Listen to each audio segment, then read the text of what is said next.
نحمده ونستعينه ونستغفره ونعوذ بالله من شرور أنفسنا ومن سيئات أعمالنا من يهده الله فلا مضل له ومن يضلل فلا هادي له وأشهد أن لا إله إلا الله وحده لا شريك له وأشهد أن محمدا عبده ورسوله يا أيها الذين آمنوا اتقوا الله حق تقاته ولا تموتن إلا وأنتم مسلمون يا أيها الناس اتقوا ربكم الذي خلقكم من نفس واحدة وخلق منها زوجها وبث منهما رجالا كثيرا ونساء واتقوا الله الذي تساءلون به والأرحام إن الله كان عليكم رقيبا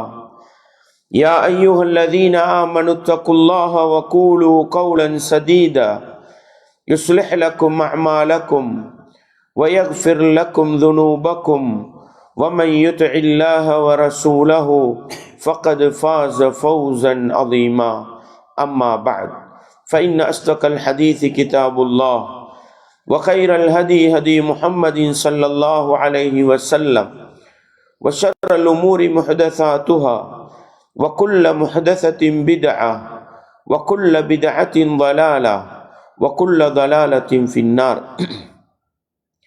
வார்த்தைகளில் சிறந்தது வல்லவன் ரஹ்மானின் வார்த்தை என்றும் நடைமுறைகளில் சிறந்தது நபிகளார் ஸல்லல்லாஹு அலைஹி வஸல்லம் அவர்களுடைய வாழ்க்கை வழிமுறை என்றும் அவர்களுடைய வாழ்க்கை வழிமுறைகளுக்கு பின்னால் மார்க்கத்தில் புதிதாக புகுத்தப்பட்டவைகள் கருமங்களிலே மிக மோசமானவைகள் பிதஅத்துகள், எல்லா பிதஅத்துகளும் வழிகேடுகள், எல்லா வழிகேடுகளும் மனிதனை நரகத்துக்கிட்டு செல்லும் என்று சொன்னவனாக இப்பிரசங்கத்தை ஆரம்பம் செய்கின்றேன். அன்பார்ந்த இஸ்லாமிய சகோதரர்களே, அல்லாஹுவின் நல்லடியார்களே, இஸ்லாமிய மார்க்கம் ஒரு மனிதன் இந்த உலகத்தில் உண்மையான முஸ்லிமாக உண்மையான முஃமினாக வாழ்வதற்கு ஈமானுடைய அடிப்படைகள் 6 விடயங்களை காட்டி தந்தது போன்று இஸ்லாத்துக்குரிய அடிப்படைகள் 5 என்று காட்டி தந்திருக்கின்றது. நபிகளார் ஸல்லல்லாஹு அலைஹி வஸல்லம் அவர்கள் சொன்னார்கள், புனியல் இஸ்லாமு அலா ஹம்ஸ், இஸ்லாமிய மார்க்கம் என்பது 5 அடிப்படைகளின் மீது 5 தூண்களின் மீது கட்டி எழுப்பப்பட்டிருக்கிறது. ஷஹாதத்தி அல்லா இலாஹ இல்லல்லாஹ் வ அன்ன முஹம்மதர் ரசூலுல்லாஹ், வணக்கத்துக்கு தகுதியானவன் அல்லாஹுவை தவிர வேறு யாரும் இல்லை, முஹம்மது என்பவர் அல்லாஹுடைய தூதர் என்று சாட்சி சொல்ல வேண்டும் என்பது முதலாவது அடிப்படை. ஒரு மனிதன் அல்லாஹுவை ரப்பாகவும் முஹம்மது ஸல்லல்லாஹு அலைஹி தூதராகவும் ஏற்றுக்கொண்டால் வ இகாமிஸ் ஸலாஹ், அவர் தொழுகையை நிலைநாட்ட வேண்டும் என்பது இரண்டாவது அடிப்படை. தொழுகையை நிலைநாட்டவில்லை என்றால் அவர் வேறு எந்த கடமையை செய்தாலும் அது ஏற்றுக்கொள்ளப்படாது. ஒவ்வொரு நாளும் 5 நேரம் தொழ வேண்டும். அப்பொழுதுதான் அவர் என்ன நல்ல காரியம் செய்தாலும் அது ஏற்றுக்கொள்ளப்பட போகிறது. அந்த நல்ல காரியங்கள் அந்த மனிதனை சுவனத்துக்கு அழைத்து செல்லும். மூன்றாவதாக அல்லாஹ்வுடைய தூதர் சொன்னார்கள், வ ஈதா இஸ் ஸகா, நீ ஜகாத்து கொடுக்க வேண்டும் என்றார்கள். வ ஸௌமு ரமதான், ரமதானுடைய மாதத்தில் நோன்பு பிடிக்க வேண்டும் என்றார்கள். வ ஹஜ்ஜுல் பைத், கஅபத்துல்லாஹ் என்ற அந்த ஆலயத்தை தரிசித்து ஹஜ்ஜி செய்தல் என்றார்கள். அன்பார்ந்தவர்களே, இந்த 5 கடமைகளும் இஸ்லாத்தின் அடிப்படைகள். இந்த 5 கடமைகளுக்கும் தகுதியான சட்டதிட்டங்களும் நிபந்தனைகளும் வரையறைகளும் வைக்கப்பட்டிருக்கின்றன. அதிலே ஒரு மனிதன் உள்ளத்தினால் அல்லாஹுவை ஏற்று அல்லாஹ்வுடைய தூதரை ஏற்றுவிட்டால் 5 நேரம் தொழ வேண்டும். ஒவ்வொரு நாளும் 5 நேரம் தொழுகின்ற அந்த மனிதனுக்கு ஜக்காத்து கொடுப்பது கட்டாயம். தொழவில்லை என்றால் அவன் ஜக்காத்து கொடுக்கிறான், ஆனால் பலன் இல்லை. எனவே 5 நேரம் தொழுகிற ஒரு மனிதன் பொருளாதாரத்தில் தன்னிறைவு அடைந்திருந்தால் அவன் மீது ஜக்காத்து கடமையாகிறது. அன்பார்ந்தவர்களே, ஒரு மனிதன் 85 கிராம் பெறுமதியான தங்கத்தின் அளவு சொந்தமாக்கி கொண்டு 1 வருட காலம் அவனுக்கு பூர்த்தியாகுமாக இருந்தால் அவனுடைய சொத்து செல்வங்களில் இருந்து அவன் மொத்தத்துக்கும் 100க்கு 2.5 வீதம் அவன் ஜக்காத்து கொடுக்க வேண்டும். இதுதான் ஜக்காத்து கடமை என்பது. ரமலானுடைய மாதத்தில் நோன்பு பிடிப்பதும் அதிலே விதிவிலக்கு இருக்கிறது. ஒரு மனிதனுக்கு பொருளாதார வசதியும் இருந்து உடல் ஆரோக்கியமும் இருந்து மக்கமா நகருக்கு சென்று வருகின்ற வசதி வாய்ப்புகளும் இருந்தால் அவன் வாழ்க்கையில் ஒரு தடவை ஹஜ் செய்ய வேண்டும். அல்லாஹ்வுடைய தூதர் ஸல்லல்லாஹு அலைஹி வஸல்லம் அவர்களிடத்தில் ஒரு நாட்டுப்புற அரபி வருகிறார். அல்லாஹ்வின் தூதரே, துல்லனி அலா அமலின் இதா அமில்துஹு தகல்துல் ஜன்னah, எனக்கு நீங்கள் ஒரு அமலை சொல்லித்தர வேண்டும், ஒரு வணக்கத்தை சொல்லித்தர வேண்டும், அதை நான் செய்தால் சுவர்க்கம் நுழைய வேண்டும். அல்லாஹ்வுடைய தூதர் சொன்னார்கள், தஅபுதுல்லாஹ் வலா துஷ்ரிகு பிஹி ஷைஆ, நீ அல்லாஹ்வை மாத்திரம் வணங்கு, அவனுக்கு எதனையும் நீ நிகராக கொண்டு வந்து விடாதே, இணை வைத்து விடாதே. வதுகீமுஸ் ஸலா, தொழுகையை நிலைநாட்டு. வதுஅத்தி ஸகா, ஜகாத்தை நீ கொடுத்து வா.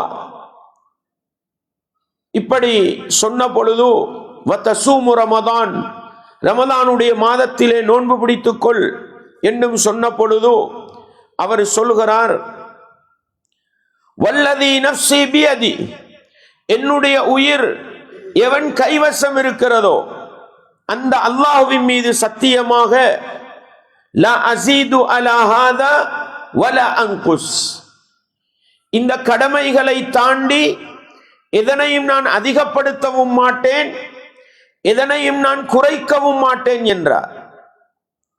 அல்லாஹ்வுடைய தூதர் சொன்னார்கள், அவர் திரும்பி போன பிறகு, நீங்கள் சுவர்க்கவாசியை பார்க்க வேண்டுமா? மன் சர்ரஹு அன் யன்துர இலா ரஜுலின் மின் அஹ்லில் ஜன்னah ஃபல்யன்துர் இலா ஹாதர் ரஜுல், சுவனவாசிகளில் ஒருவரை நீங்கள் பார்க்க விரும்பினால் இந்த மனிதனை பார்த்துக் கொள்ளுங்கள் என்று சொன்னார்கள். அன்பார்ந்தவர்களே, எனவே ஒரு மனிதன் சுவர்க்கம் நுழைய வேண்டுமாக இருந்தால் இஸ்லாத்தின் 5 கடமைகளான இந்த அடிப்படைகளை சரியாக செய்வதன் மூலம்தான் அவன் சுவர்க்கம் நுழையலாம் என்கிற அடிப்படை.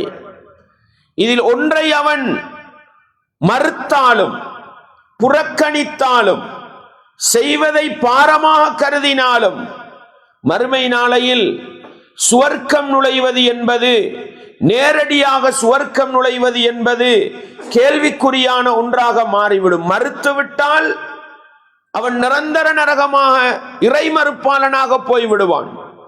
பொடுபோக்கு செய்தால் அல்லாஹ் நாடினால் பாவங்களை மன்னிக்கலாம், இல்லை என்றால் நரகத்தை கொண்டு தண்டிக்கலாம் என்கிற எச்சரிக்கை செய்தியை நானும் நீங்களும் மறந்துவிடக் கூடாது.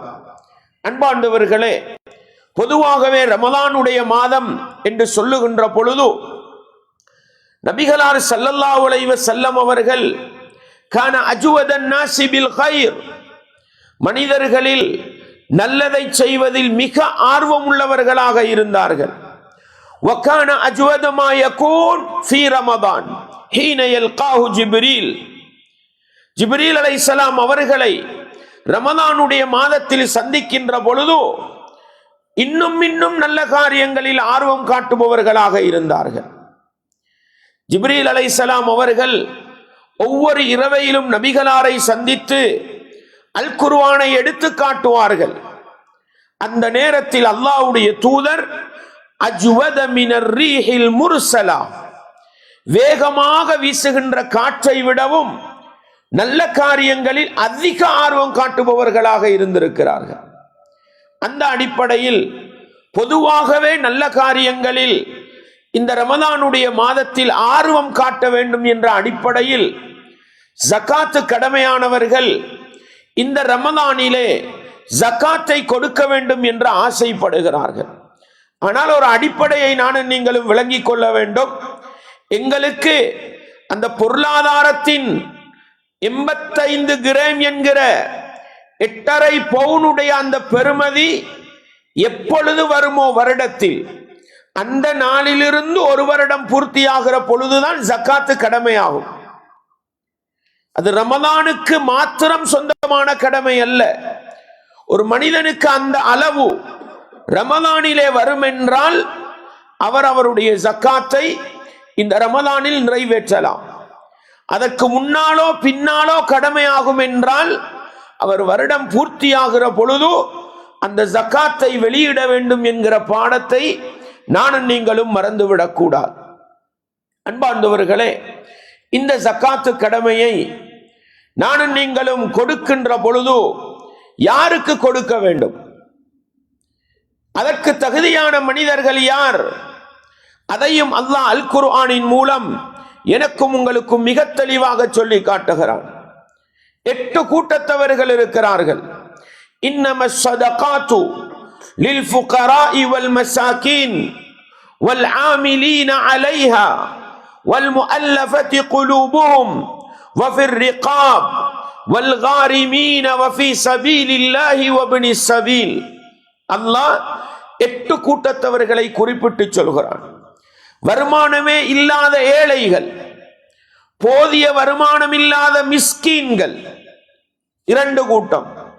வல் ஆமிலீன அலைஹா, நபிகளாருடைய காலத்தில் ஜகாத்தை கணக்கு பார்த்து எடுப்பதற்கு என்று ஒரு நிர்வாக கட்டமைப்பு இருந்தது. நாங்கள் கொடுக்க தேவையில்லை, அவர்களாக வந்து எடுத்துக்கொண்டு போவார்கள். அதுதான் ஒரு இஸ்லாமிய ஆட்சி நடக்கிற இடத்தில் உள்ளது. எங்களுடைய பொருளாதாரத்தின் வளர்ச்சி மட்டம் அவர்களிடத்தில் இருக்கும். எங்களிடத்தில் எத்தனை ஈத்தம்பழ மரங்கள் இருக்கின்றன, எத்தனை ஆடுகள் இருக்கின்றன, எத்தனை மாடுகள் இருக்கின்றன, அதை கணக்கு பார்ப்பதுதான் அவர்களுடைய கடமை. அதை பார்த்து இன்றைக்கு எனக்கு கடமையா, என்னுடைய வீட்டு வாசலில் வந்து நிற்பார்கள். நாளைக்கு உங்களுக்கு கடமையா, உங்களுடைய வீட்டு வாசலில் வந்து நிற்பார்கள். அதற்கென்று நியமிக்கப்பட்ட அந்த கூட்டம், அவர்களுக்கும் ஜகாத்தை கொடுக்கலாம் என்கிற அடிப்படையை இஸ்லாம் சொல்கிறது. வல் முஅல்லஃபதி குலூபுஹும், இஸ்லாத்துக்கு புதிதாக வந்தவர்கள், அவர்களை இஸ்லாத்தில் பலப்படுத்துவதற்காக அவர்களுக்கும் ஜகாத்தை கொடுக்கலாம். வஃபிர் ரிகாப், அடிமைகள், அன்றைய காலத்தில் அடிமைகள் இருந்தார்கள், இன்றைக்கு அவர்கள் இல்லை. அவர்கள் இவ்வளவு பணத்தொகை கட்டினால் அவர்கள் விடுதலையாகி விடுவார்கள் என்று ஒப்பந்தம் செய்வார்கள். விடுவித்துக் கொள்வதற்காக ஜகாத்தை கொடுக்கலாம். அல்லாஹ்வுடைய பாதையிலே ஜிஹாது செய்யக்கூடியவர்கள், அதே போன்று வழிப்போக்கர்களாக இருப்பவர்கள், இப்னு சபீல். நாங்கள் வெளிநாட்டுக்கு வருகிறோம், வந்த இடத்தில் எங்களுடைய பணப்பொதி காணாமல் போய் விடுகிறது, வங்குரோத்து நிலையை அடைந்து விடுகிறோம், கையில் இருக்கிற பணமெல்லாம் முடிந்து போய் விடுகிறது, நாட்டுக்கு திரும்பி போக வேண்டும், பொருளாதார வசதி இல்லை. நாங்கள் ஜக்காத்து பெற தகுதியானவர்கள். என்ன செய்யலாம்? எங்களுடைய ஜக்காத்து பணத்திலே அவருக்குரிய போக்குவரத்து செலவை ஏற்படுத்தி கொடுத்து அவரை அனுப்பி வைக்கலாம். எவ்வளவு தேவைப்படுமோ அவ்வளவு ஜக்காத்திலிருந்து எடுக்கலாம். இதுதான் 8 கூட்டத்தவர்கள். அன்பார்ந்தவர்களே, இதை தாண்டி காரிமீன் வல் காரிமீன், 8வது ஒரு கூட்டம், கடன் தொல்லையில் சிக்குண்டவர்கள், செல்வ செழிப்புக்காக பெரிய பொருளாதாரத்துக்காக எடுத்தவர்கள் அல்ல, வாழ்வதற்கு கடன் எடுத்தவர்கள், தேவைக்கு கடன் எடுத்தவர்கள், ஆடம்பரத்துக்கு எடுத்தவர்கள் அல்ல. வாகனம் இருக்கிறது, வீடு இருக்கிறது, ஒன்றுக்கு பல காணி பூமிகள் இருக்கின்றன. அவர்கள் விற்று கொடுக்க வேண்டும் கடனை. கடன் வாங்கியவர் அதனை திருப்பி கொடுக்க வசதி இல்லாமல் இருந்தால் அவருக்கு ஜக்காத்தை கொடுத்து கடனை அடைப்பதற்கான வழியை ஏற்படுத்தலாம். இதுதான் ஜக்காத்து பெற தகுதியான 8 கூட்டம் என்பதை விளங்கி கொடுக்கின்ற நாங்கள் முறையாக கொடுக்க வேண்டும். யாருக்கு கொடுக்க வேண்டும் என்பதையும் சரியாக விளங்கி கொடுக்க வேண்டும் என்கிற பாடத்தை நானும் நீங்களும் படித்துக் கொள்வோம். வல்லவன் ரஹ்மான் ஜக்காத்து கடமையை முறையாக நிறைவேற்றுகிற நல்ல மக்களாக எங்கள் அனைவரையும் ஆக்கிவிட வேண்டும். வாஹிரு தஅவானா அனில் ஹம்துலில்லாஹி ரப்பில் ஆலமீன். அல்ஹம்துலில்லாஹ் வஸ்ஸலாத்து வஸ்ஸலாமு அலா ரசூலில்லாஹ் வ அலா ஆலி ஹிஸ்பில்லாஹ். அம்மா பஅத். அன்பார்ந்த இஸ்லாமிய சகோதரர்களே, இந்த ஜக்காத்தை கொடுக்கிற மனிதர் சரியாக கொடுக்கின்ற பொழுது, யாருக்கு போய் சேர வேண்டுமோ அவர்களுக்கு முறையாக சேர்க்கின்ற பொழுது, இந்த இபாதத், இந்த ஜக்காத் என்ற கடமை மனித வாழ்க்கையில் நல்ல மாற்றங்களை கொண்டு வரும். மனிதனை மனித புனிதனாக மாற்றும். இது வெறுமனே மறுமையில் நன்மை தருகிற விடயம் மட்டுமல்ல, உலக வாழ்க்கையில் நல்ல மாற்றங்களை கொண்டு வரும். அல்லாஹ் நபி அவர்களை பார்த்து என்ன சொல்கிறான்? குத் மின் அம்வாலிஹிம் ஸதகா.